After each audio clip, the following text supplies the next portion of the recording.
Vou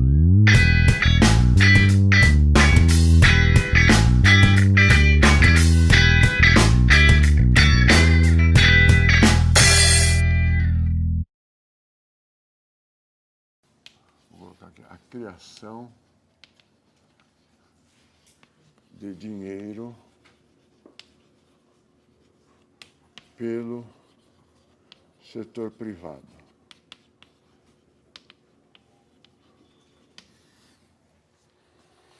Quando eu deposito, aqui vou supor a existência de vários bancos. Banco A, por nome deles, para ficar mais divertido aqui. Banco Itaú, Banco Bradesco,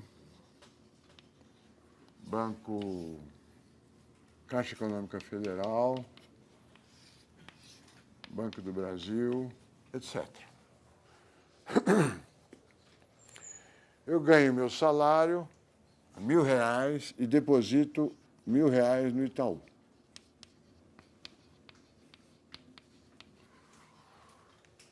E começo a fazer meus pagamentos com cheques ou com cartões de débito que o Itaú me fornece. Ora, o Itaú sabe que eu não vou lá sacar os R$1.000. Eu vou fazer pagamentos com cheques, com cartão de débito, e às vezes eu peço dinheiro para pôr no bolso. Então, o que o Banco Itaú faz? Antes que eu me envolva em uma complicação. Itaú, Bradesco, Caixa Econômica, Banco do Brasil, Citibank, todos os bancos fazem isso, certo? Temerariamente, porque quando eu depositei o dinheiro lá, eu fiz um contrato que eu depositaria para ele guardar o dinheiro que estaria sempre disponível quando eu pedisse de volta. É um depósito à vista. É como se um de vocês saísse da classe e pedisse, guarda meu celular aí, que eu já volto. Quando volta, o celular tem que estar lá. É o mesmo tipo de contrato que eu fiz com o banco comercial. Só que ele, Itaú, sabe que eu nunca vou pedir o celular de volta, o meu dinheiro de volta completamente. Então, ele empresta uma porcentagem desses R$1.000. Ele fala, o Sayad só vai voltar. Quando volta aqui, ele vai tirar no máximo 200. Então, eu vou emprestar 800. Este aqui, ele deve imediatamente. Ele empresta 800 para ser pago daqui a 3 meses, 6 meses, 1 ano. Quem tomou esse dinheiro emprestado, deposita, por exemplo, no Bradesco. E o Bradesco faz a mesma coisa. Ele sabe que o novo depositante vai emprestar 80%, R$640. Quem tomou esse dinheiro emprestado, deposita na Caixa. 640, e a Caixa empresta novamente 80% de 640, que dá 8.432, a 512. Esse 512 vira um depósito no Banco do Brasil, que empresta 80%. Eu estou usando o número 80% como um exemplo. Dá 8.216, 8.1819, 8.50. Ele empresta 496, se eu não me enganei nas contas. O que nós vimos aqui? Que R$800 de depósitos geraram, em dinheiro, geraram um depósito adicional no Bradesco de R$640. Um depósito adicional na Caixa Econômica de R$512. E um depósito adicional no Banco do Brasil de R$496. E eu parei aqui para vocês não ficarem chateados, mas isso aqui continua infinitamente.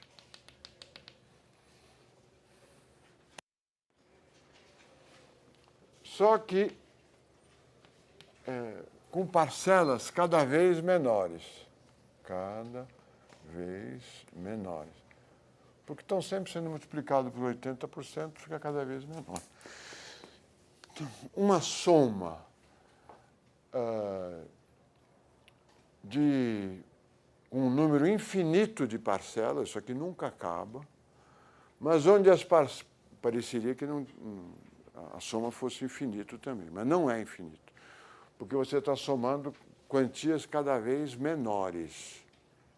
E nós podemos dizer que essa é uma soma de uma PG com razão 0,8. E nós sabemos, ou deveríamos saber, que a soma final é igual a 800, 1 menos 0,80, que dá 800 dividido por 0,2, ou seja, dá 4.000. O que aconteceu? Os depósitos inicial em dinheiro vivo, de R$800, gerou uma quantidade de depósito de R$4.000. O depósito é considerado dinheiro vivo. Quando eu faço um cheque contra meus depósitos, eu estou fazendo um cheque contra dinheiro vivo, estou fazendo um pagamento à vista, é como se fosse dinheiro.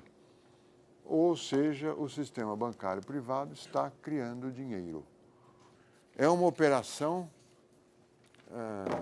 temerária, arriscadíssima, porque quando eu for ao banco, ele tem que ter os meus 800.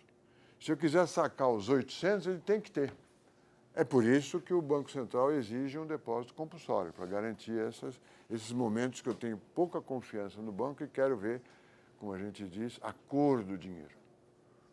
Por isso que ele exige um depósito compulsório. Em primeiro lugar. Segundo, é uma operação inevitável. É uma tentação inevitável. Por que é inevitável? É a tentação de falsificar, de multiplicar o que não poderia ser multiplicado, mas é facilmente multiplicado. Se nós consideramos que o verdadeiro dinheiro é este, mas confiamos em guardá-lo numa instituição bancária, é inevitável que o operador do banco vai dizer, não, ele acredita em mim, eu vou emprestar até ele pedir de volta. Tá certo? É a tentação, eu diria, da falsificação. Se isto aqui é verdade, o depósito é a falsificação disso, porque o meu dinheiro não está lá. Se eu for lá no Citibank e dizer, eu quero aqueles $1.000 que eu depositei, ele vai me dar qualquer $1.000. Eu não vou dizer, não, mas o meu era número 1330, 1340, 1350. Não, é tudo igual. Este aqui de 10 vale a mesma coisa que qualquer, vale igual 2 de 5, 5 de 2, é tudo a mesma coisa. Só se for um homem de outro planeta, ele fala, não, mas eu pedi para o senhor guardar aquele ali que tinha uma manchinha na ponta. E não é assim que funciona, o dinheiro é homogêneo. E ele é multiplicado. Então, o sistema bancário cria dinheiro. E merece algum tipo de regulamentação, porque se houver uma desconfiança com qualquer desses bancos, e o cara quiser o dinheiro de volta, ele não terá. Se eu for ao banco, este banco aqui vai me dar os 640, me dá os 800. Eu falo, não tenho, eu emprestei. Então, ou ele tem caixa suficiente, ou ele tem que ir ao Banco Central pedir. Suponha que um desses bancos, como aconteceu em 2008, quebre, o problema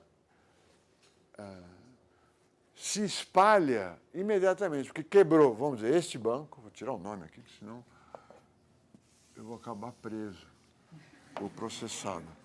Eu queria tornar lá o banco 1, o banco 2, o banco 3 e o banco 4. Se o banco 2 quebra, o que quer dizer? Eu vou lá receber os 800 e ele vai dizer, ó, não tem, morreu. Eu quebrei, estou sob liquidação. Então, eu perdi os meus 800. Se eu perdi os 800, eu não vou pagar o empréstimo que eu fiz no Banco 1. Eu falo, olha, aquele dinheiro que eu ia te pagar, eu depositei no Banco 2 e o Banco 2 quebrou. Então, eu não pago este. Se eu não pago esse depósito aqui também se anulou. Como são empresas alavancadas, a quebra de uma gera a quebra de outras. Por isso que se criou o Banco Central, para evitar esse tipo de falência em cadeia. Porque se houver a falência em cadeia, desaparece progressivamente a moeda nacional, os depósitos. Tá certo?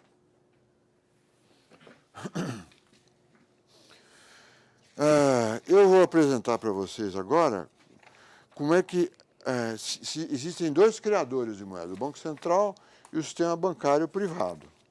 Então, nós precisamos saber como é que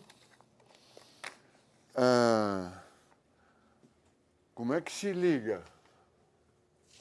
Como é que se relacionam, perdão,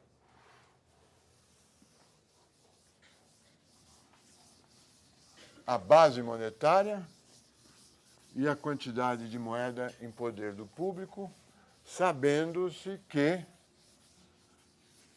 há vários agentes que criam moeda, o Banco Central e todos nós. Eu falei dos bancos, mas nós podemos pensar também que as empresas, de certa forma, criam dinheiro trabalhando com capital de giro próprio de terceiros.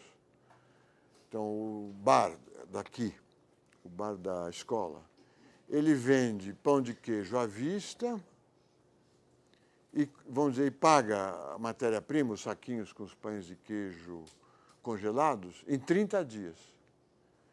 Então, o fornecedor de pão de queijo para ele fala, toma aqui R$1.000 de pão de queijo, paga daqui a um mês.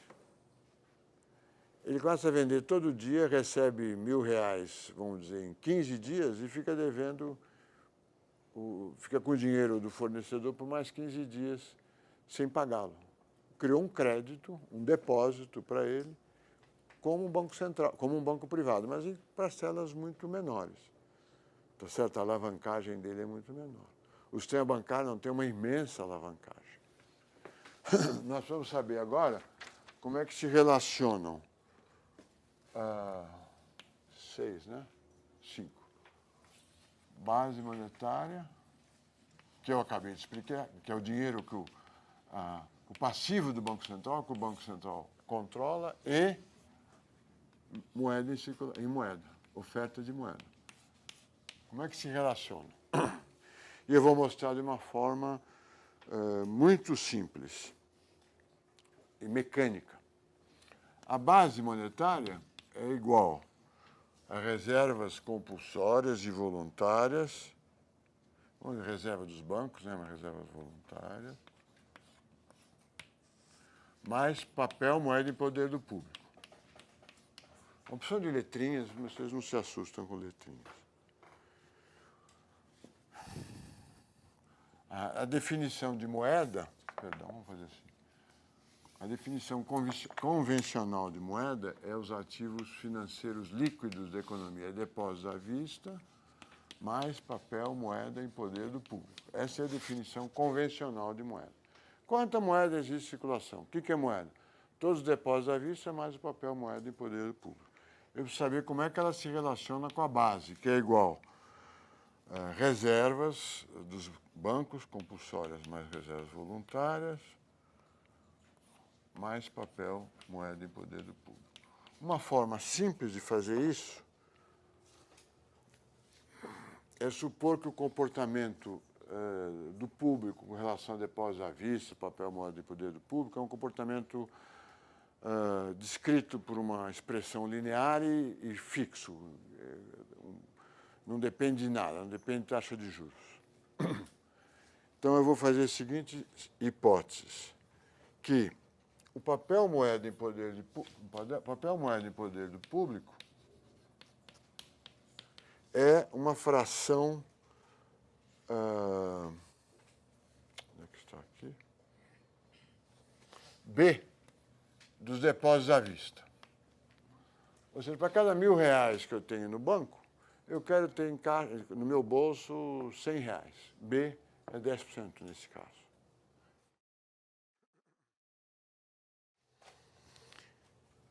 E eu vou supor que reservas voluntárias mais reservas compulsórias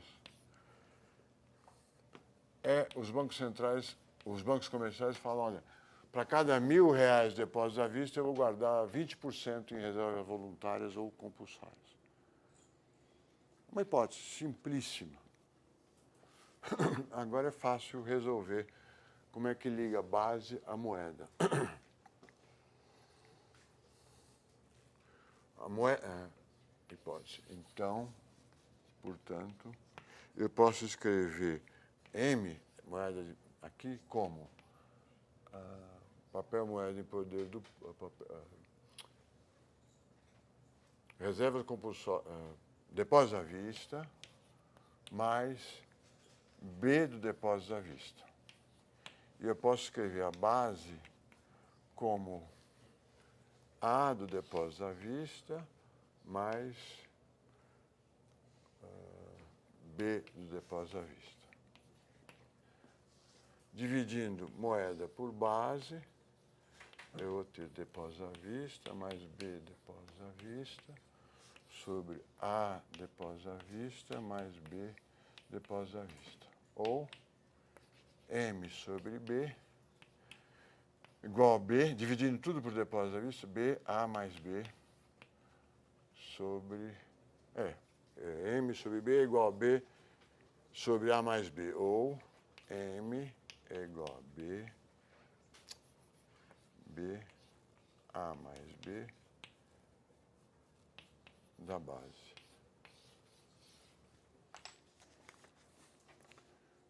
A quantidade de moeda em circulação é dada por este número aqui, que é chamado multiplicador da base,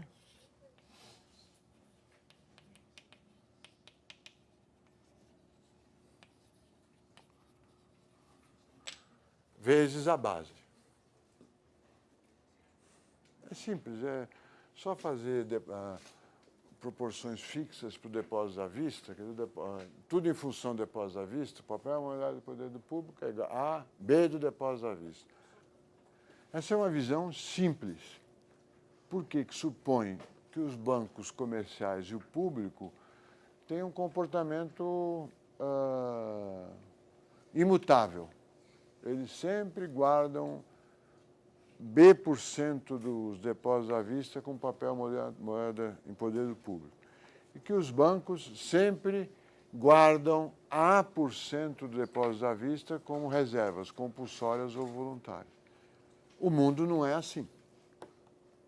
Na lista de leituras, vocês vão ver o trabalho, uma leitura obrigatória do artigo do Tobin, James Tobin, que se chama Banks as Creators of Money. Bancos como criadores de moeda. Que mostra que esses parâmetros A e B, na realidade, A é uma função da taxa de juros e B é uma função da taxa de juros.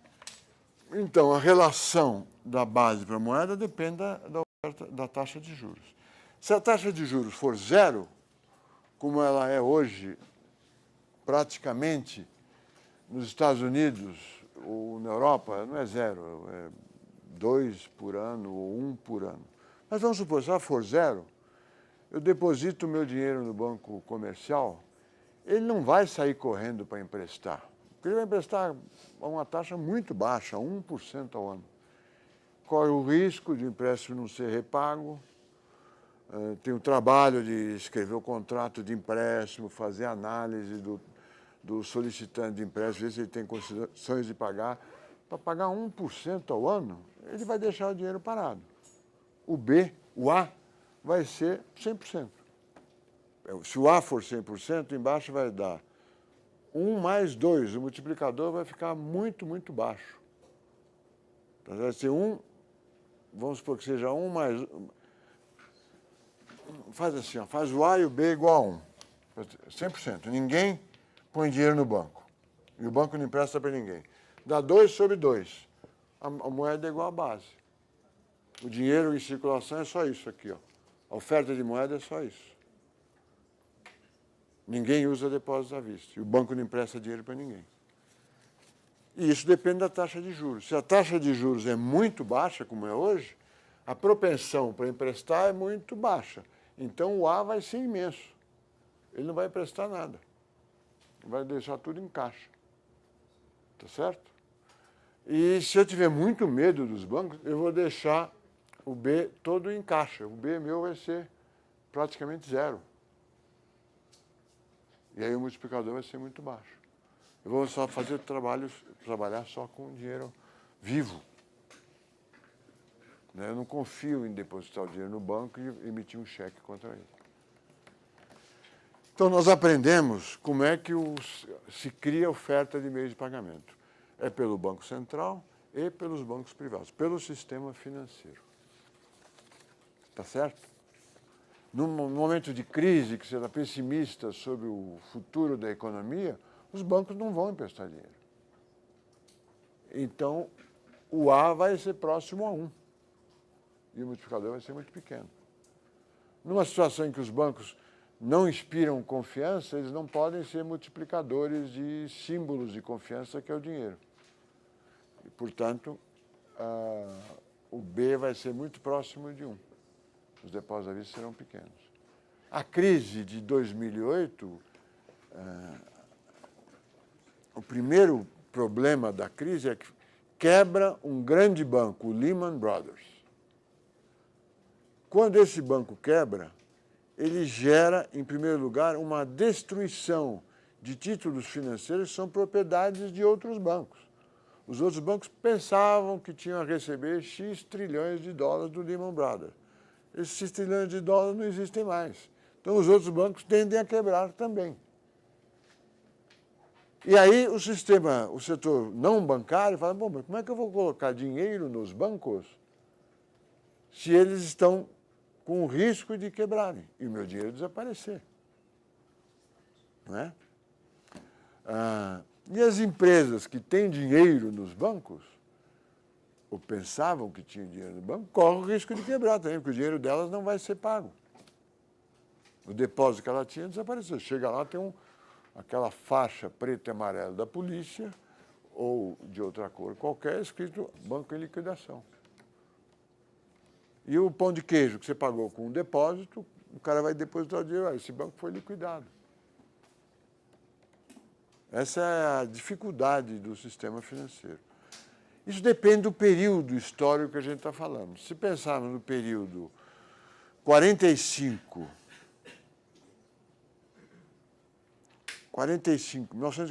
1990, no Brasil, banco não quebra. No Brasil e no mundo. Banco não quebra. Era uma política de não deixar bancos quebrarem. Então, você podia depositar no banco A, no banco B, sem muita preocupação. No Brasil e no mundo. Era um regime, é uma característica do regime monetário daquele período. Banco não quebra. O Banco Central não permitiria que ele quebrasse. Era o melhor negócio do mundo ter um banco. A partir dos anos 90, muda esse regime. Bancos quebram.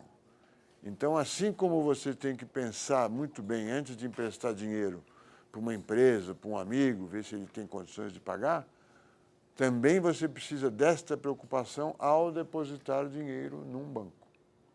Você precisa saber, está bem? Está sólido? Não está sólido? Para prevenir este evento de quebra generalizada e destruição de depósitos à vista, criaram-se seguros para os depositantes. Nos Estados Unidos, quem faz esses seguros é o FDIC, Federal Deposit Insurance Company, que garante os depósitos até, acho que, $100 mil. Então, protege os pequenos depositantes. No Brasil também, a partir dos anos 94, existe uma garantia para os depositantes até um certo valor. Os depósitos maiores, é um risco que o depositante está correndo com o banco. Mas nem sempre foi assim. Isso é, vamos dizer, dos últimos 30 anos. Antes, o banco era um lugar tranquilo. Essa é a dificuldade do Banco Central, essa é a angústia do banqueiro central. Vai lá a um banco e diz, olha, estou com dificuldades, perdi a confiança dos depositantes, está havendo saques e outros bancos não estão me emprestando. Aí o Banco Central tem que tomar a seguinte decisão, salva este banco ou não salva? Se ele salva, ele pode estar pondo dinheiro num banco que tem empréstimos que nunca serão pagos, que fez maus empréstimos. Mas aí, se for um banco importante, ele vai quebrar o banco A, e depois o B, o C, o D, o E, o F, G. Primeiro é uma quebra por destruição de ativos financeiros que, de fato, foram assinados, depois é uma pressão em termos de confiança. Quebrou o banco A, que levou o banco B. Alternativamente, ele fala, bom, não vou deixar quebrar, vou salvá-lo. Eu faço um redesconto para ele. Mas ao fazer redesconto, ele precisa saber, mas esse banco algum dia é uma crise de liquidez, faltou dinheiro, ou ele só fez empréstimos de má qualidade que nunca serão pagos. Essa é a ansiedade permanente do Banco Central. Por que esse é um modelo de livro-texto simplificado? Porque o mundo mudou muito. É muito diferente, vou dizer, tanto quando a gente olha hoje, quando a gente olha tanto quando nós olhamos para frente, como quando nós olhamos para trás. Para frente é fácil ver a diferença. É aquele anúncio do cartão de débito. Não tenho troco, que coisa triste. Conhece esse anúncio? Hoje vocês, alunos, nós não fazemos pagamento com este dinheiro. Nós fazemos pagamento, muitas vezes, com um cartão de débito, que é usado para pagamentos até um certo valor, mas para pagamentos muito pequenos. Ele facilita o troco mesmo. Se isso é verdade, a demanda por papel, moeda e poder público é praticamente zero. Basta você ter um cartão de débito, você vai encontrar dificuldades, sei lá, numa loja pequena do interior, o taxista talvez não tenha um cartão de débito, mas vamos supor, a quantidade de papel, moeda e poder público que se exige hoje é muito baixa. Então, o B de hoje é muito menor que o B de 1970. Mas a modificação que existe, vamos dizer, olhando de hoje para frente, desse banco aí para os dias de hoje, é primeiro o cartão de débito, segundo o cartão de crédito. É a mesma coisa. Então, eu trabalho constantemente sem a presença do dinheiro deste daqui. Isso significa que este protagonista aqui, este símbolo, passa a ser um símbolo não presente. O que vale é créditos e débitos, lançamentos contábeis. Tá certo?